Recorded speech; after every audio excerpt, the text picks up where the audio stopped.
In today's video, I'm going to teach you how to use Notion for writing books. By the end, you'll have a clean, connected workspace that keeps your novel or nonfiction project moving smoothly from idea to finished draft.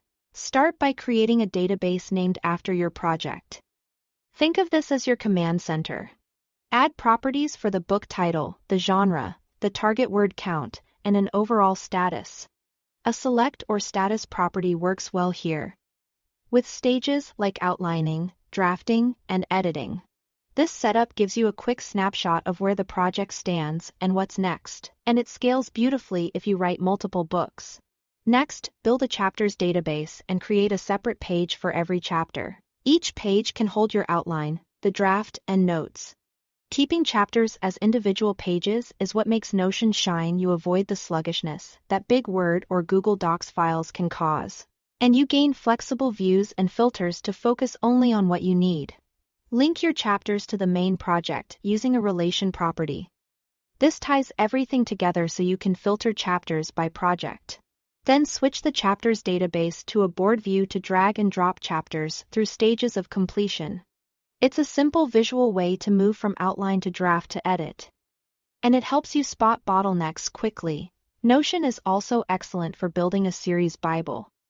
Create a characters database to track physical traits, motives, and character arcs. Switch it to a gallery view so you can see character portraits or reference images at a glance. For your world building, use nested pages to organize geography, culture, or magic systems.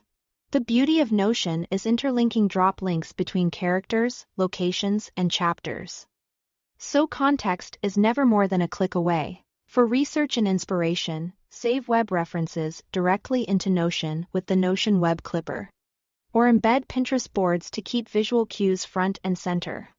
That way, your sources live right beside your draft. To maintain momentum, use Notion's built-in and custom tracking tools.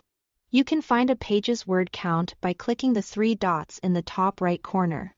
If you like data, set up a simple session tracker database to log daily writing sessions and calculate words per hour using formulas. Finally, switch any database to a calendar view to set deadlines for drafts or specific chapters, giving you a realistic schedule you can actually follow. That's your streamlined Notion workflow for writing books. Thanks for watching.